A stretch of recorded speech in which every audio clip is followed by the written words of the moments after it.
Is the world engaged in a war against terror, or is it more accurate to say the West is waging a war against Islam? For the former Prime Minister of Malaysia, the latter is much closer to the truth. Mahathir Mohamad has branded George W. Bush a war criminal.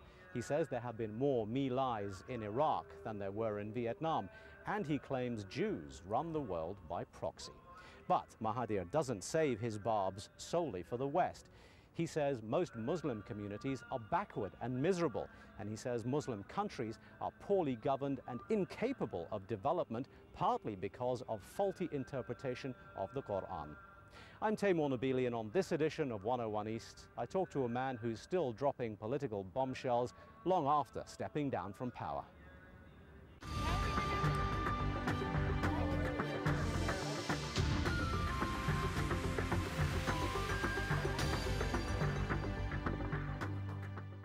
Tun Mahathir, thank you for speaking to 101 East today. Why do you think that George Bush deserves to go down in history as a war criminal? Because he's responsible for unnecessary killing of so many more people than Saddam Hussein. Now, if Saddam is considered as a criminal and deserves to be hanged, according to him, then he is a worse criminal than Saddam. But it's an internationally recognized situation that the rules of war have their own circumstances, and they are different to other circumstances. These people have died in the context of a war which the US can justify as they would have it. In the first place, that war is illegal. Yeah, they went to war against Iraq despite the fact that the UN does not sanction it. And if we allow this kind of thing, then of course no weak country can feel safe despite having the United Nations. So that war is an illegal war, and any killing during that war would constitute murder. Do John Howard and Tony Blair deserve the same treatment? Same. They are the same. They are aiding and abetting, so to speak. You are proposing the establishment of a tribunal to allow some victims of war crimes to state their case, and also, in your words, to bring to justice people like Bush and Blair and Howard. Is this just political posturing? No. These victims have been trying to get justice for themselves. They have appealed to various international courts, but whereas the international courts would be ready to try people on Darfur and Rwanda and places like that, they seem to ignore the sufferings of the victims in Iraq and Palestine and elsewhere. Many people will look at this and say, you're being inflammatory, looking for publicity, and they will point to the fact that there will be no comeback from this. There is no legitimacy here. They will look at other comments that you have made about the Jews running the world by proxy, and they will say that you don't deserve a hearing on the basis of things like this. If they want to summon me and accuse me, I'm quite willing to face a neutral court like this. If they think that my accusation, my statements are inflammatory, and I have killed a few 100,000 people, by all means, call me. I will appear. Let's address that issue of the Jews running the world by proxy, because that comment made a lot of headlines and caused a lot of offense to a number of people. Could you explain what prompted you to say that? Well, because that's the truth. The fact is that there are only about 8 million Jews in America, but today they control the finances of the country, they control the media, they control the the film industry, and now they have gained control of many of the legislators, because they are the staff of the legislators. They are a successful and well-educated people. Does the fact that they have high position necessarily cause a problem? Well, it causes a problem, but the thing is that people have to be fair. If you gain position of authority or power, you must not abuse it. What abuse are you referring to?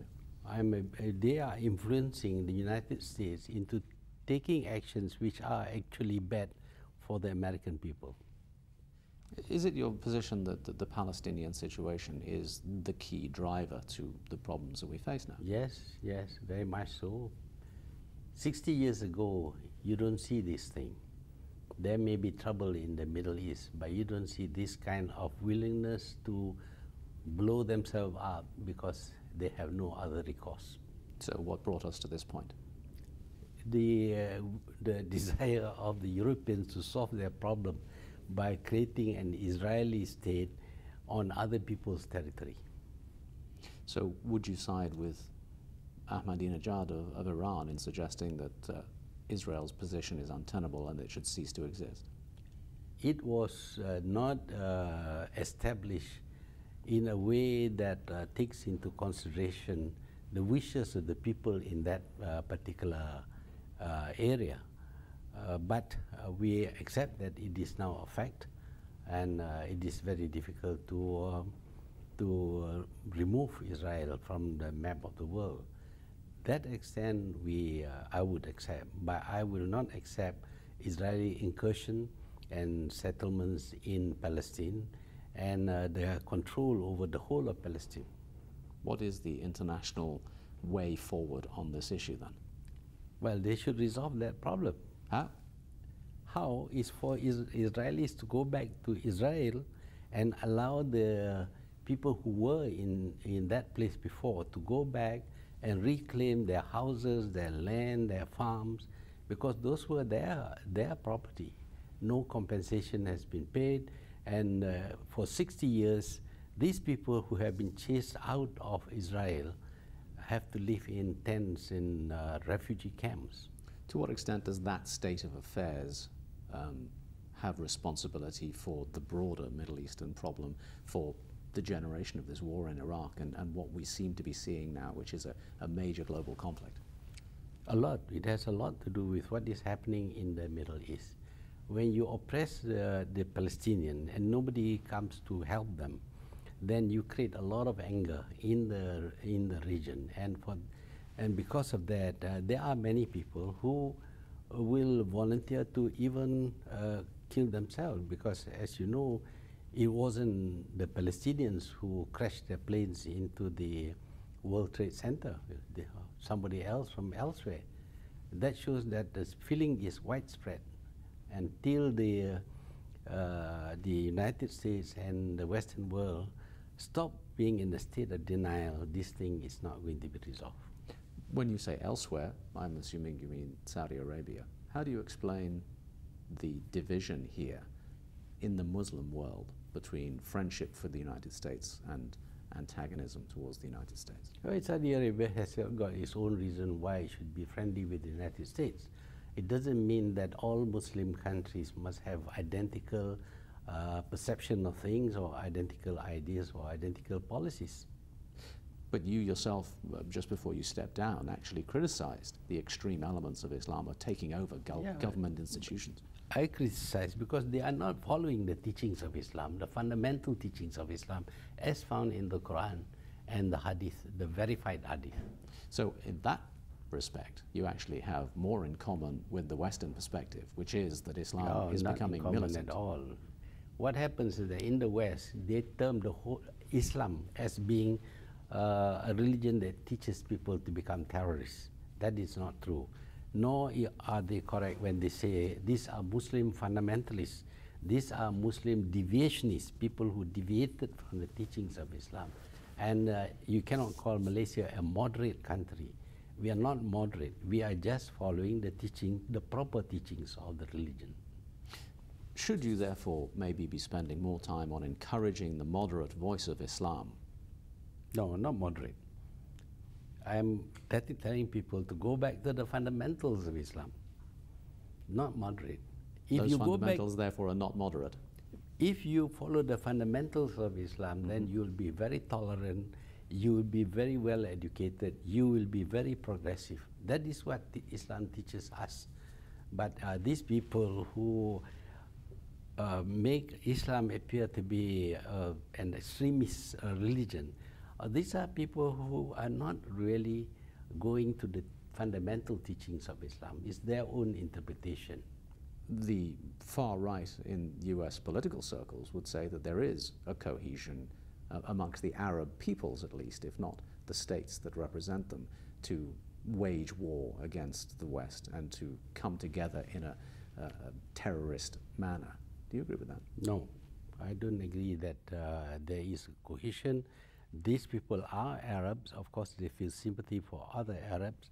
And what they are doing is something that they have to do in desperation. They don't have battleships. They don't have warplanes. They don't have tanks. So what do?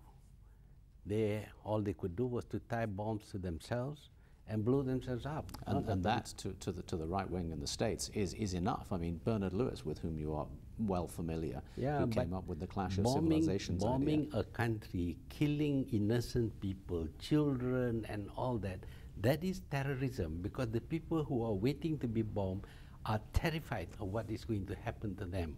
So the United States is guilty of terrorism.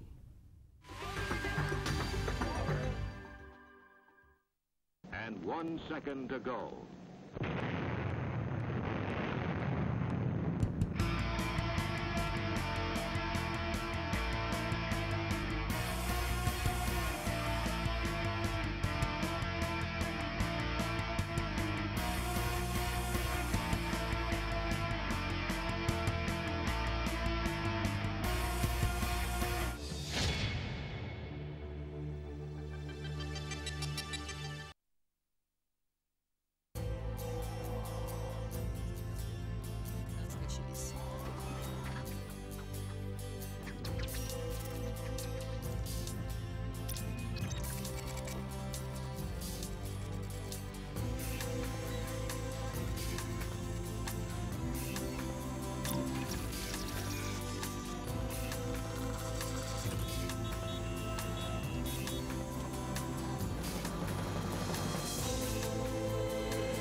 Imagine a world without obstacles.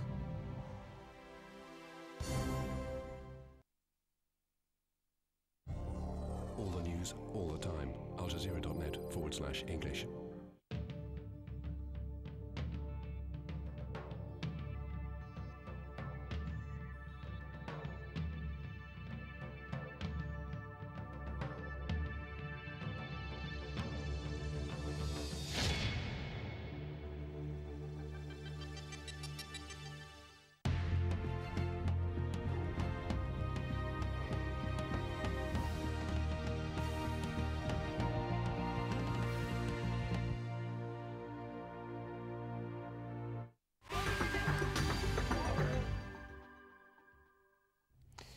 You said in a speech in Islamabad last year, and I quote, "They, Muslims, need to have nuclear weapons too, because the possession of such would, only through the possession of such would their enemies be deterred."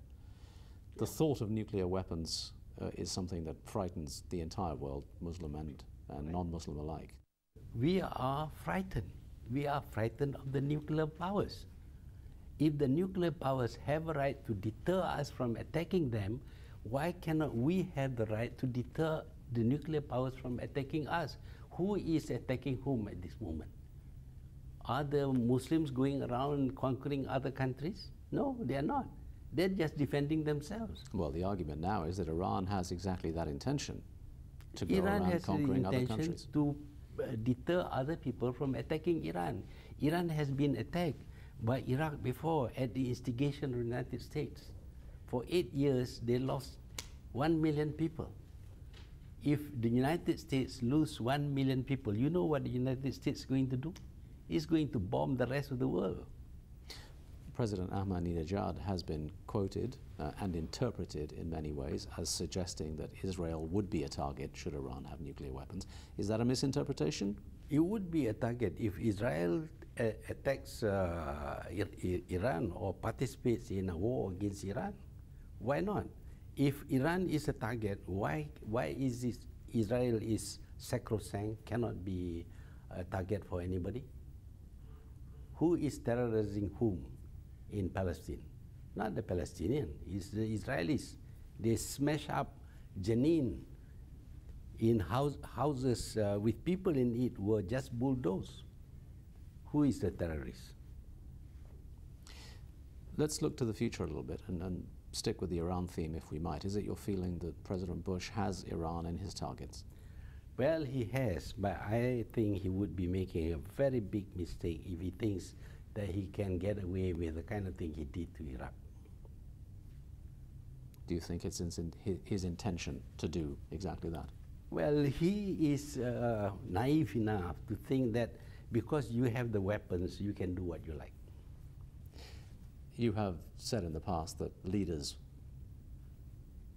like to think in terms of how history will remember them. Yeah. How do you think history will remember you? I don't care. I don't care. I do what I think is right. If people want to remember me, they can remember me. When I was Prime Minister, one of the things I did not allow was to have any personality cult. I refused to allow my pictures to be shown in the public places. Unfortunately, people just disregard me. You may not care, but do you have a sense of maybe what people will remember you for? No. It doesn't matter. People are very fickle. Historians will debunk everything. You may be praised by one person, you may be debunked by the other. So what? You're not around anyway. It does seem to be of consequence to you what is being done subsequently, though. Your legacy, in some ways, is being changed, and some would suggest squandered. It's not my legacy. When somebody does damage to this country, I have a right to criticize. What damage are you particularly unhappy about? There's a lot of things that that has been done, which is damaging to the country, but that will require another 1 hour of your time, which you don't have today. Many people have looked back on your tenure as Prime Minister in Malaysia and suggested that your position is what has made the problems worse in Malaysia with regards to the ethnic divides. Would you accept that as a criticism? I wouldn't accept that. You go and ask them. Go and ask the Chinese, the Indians. Do they hate me because of their religion? A lot of them say that the fact that schools are now segregated along ethnic lines is partly because of your policies. It is normal in any country to have a national school system, national education system. But Malaysia is generous enough to allow schools to be in the language of the people who are not Malays, not Muslim. You look in other countries. Which country actually supports education in the language of the immigrants? One of the other criticisms that is adjunct to this is the idea that speaking out against what the government has been saying is not encouraged in Malaysia. I don't know now, but during my time, I was criticized right, left, and center by the people. The only thing is that you don't read the vernacular press. They have nothing good to say about me when I was Prime Minister. And many of them argue that their opinions were squashed and not allowed freedom to air. It's a democracy. We are the majority. Every time we go for elections, people still elect us, which means they endorse, they approve of what we are doing. Unless, of course, you say that minorities must have priority over the majority. Is the racial tension in this country in any way a consequence of the new economic policy, which does elevate one race above another? No, it doesn't elevate one race above another. It's trying to equalize the status of all the races.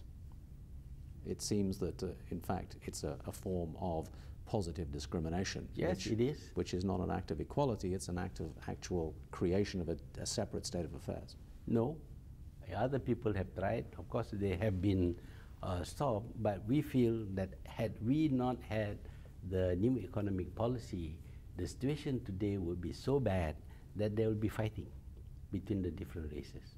Do you think take away all that we have done under the NEP and leave the Malays very, very poor, not living in the cities. They will come into the cities and burn it up. They did this in 1969. There are many who say that the new economic policy is in fact responsible for making sure that the Malay population has less incentive to better itself than it would otherwise have had. Take it away, and you see what happens. So take away whatever that has been achieved through the NDP and leave the Malays as farmers planting rice, and you see what will happen in this country.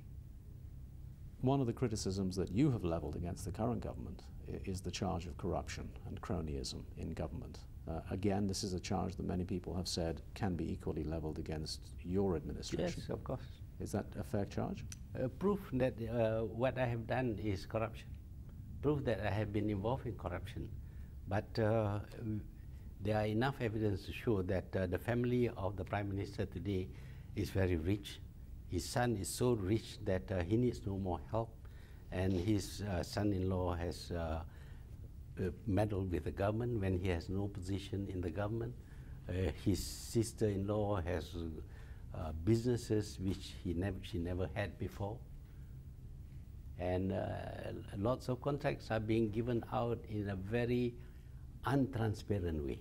And you don't think the same charge could be laid against your administration? You can charge it, yeah, but prove it.